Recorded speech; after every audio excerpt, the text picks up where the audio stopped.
ನಮಸ್ಕಾರ.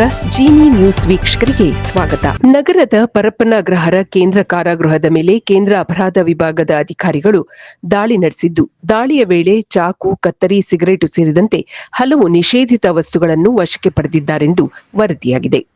ಪರಪ್ಪನ ಅಗ್ರಹಾರದಲ್ಲಿರುವ ಕೇಂದ್ರ ಕಾರಾಗೃಹದ ಮೇಲೆ ಸಿಸಿಬಿಯ ಅಧಿಕಾರಿಗಳು ಹಾಗೂ ಸಿಬ್ಬಂದಿ ದಿಢೀರ್ ದಾಳಿ ನಡೆಸಿದ್ದು, ಗಾಂಜಾ, ಬೀಡಿ, ಸಿಗರೇಟು ಸೇರಿ ನಿಷೇಧಿತ ವಸ್ತುಗಳು ಜೈಲಿನಲ್ಲಿ ಪತ್ತೆಯಾಗಿವೆ.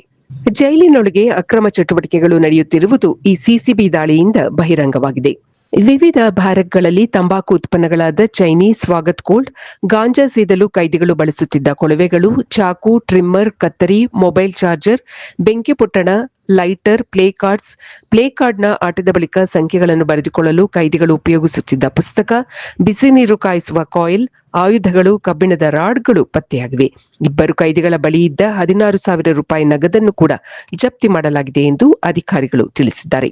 ಜೈಲಿನ ವಿವಿಧ ಬ್ಯಾರಕ್ಗಳಿಗೆ ಅಕ್ರಮವಾಗಿ ನಿಷೇಧಿತ ವಸ್ತುಗಳನ್ನು ಪೂರೈಸುತ್ತಿರುವ ಖಚಿತ ಮಾಹಿತಿ ಮೇರೆಗೆ ಸೋಮವಾರ ಬೆಳಗ್ಗೆ ದಿಢೀರ್ ದಾಳಿ ನಡೆಸಿದ ಸಿಸಿಬಿ ತಂಡಕ್ಕೆ ಹಲವು ನಿಷೇಧಿತ ವಸ್ತುಗಳು ಸಿಕ್ಕಿವೆ. ಬ್ಯಾರಕ್ಗಳಲ್ಲಿ ಅಪಾರ ಪ್ರಮಾಣದ ಸಿಗರೇಟ್ ಪ್ಯಾಕ್ಗಳು, ಬೀಡಿ ಪೊಟ್ಟಣಗಳು ಸಿಕ್ಕಿವೆ. ಸೋಮವಾರ ಬೆಳಗ್ಗೆ 6ರಿಂದ ಮಧ್ಯಾಹ್ನ 2ರವರೆಗೆ ತಪಾಸಣೆ ನಡೆಸಿದಾಗ ನಿಷೇಧಿತ ವಸ್ತುಗಳು ಪತ್ತೆಯಾಗಿವೆ. ಪ್ರಕರಣ ದಾಖಲಿಸಿಕೊಂಡು ತನಿಖೆ ನಡೆಸಲಾಗುತ್ತಿದೆ. ನಿಷೇಧಿತ ವಸ್ತುಗಳನ್ನು ಯಾರು ಪೂರೈಸುತ್ತಿದ್ದರು ಎಂಬುದು ತನಿಖೆಯಿಂದ ಗೊತ್ತಾಗಲಿದೆ ಎಂದು ನಗರ ಪೊಲೀಸ್ ಕಮಿಷನರ್ ಸೀಮಂತ್ ಕುಮಾರ್ ಸಿಂಗ್ ತಿಳಿಸಿದ್ದಾರೆ. ಇದು ಈ ದಿನದ ಸುದ್ದಿ. ನಿರಂತರ ಸುದ್ದಿಗಳಿಗಾಗಿ ವೀಕ್ಷಿಸುತ್ತಿರಿ ಜೀನಿ ನ್ಯೂಸ್. ನಮಸ್ಕಾರ.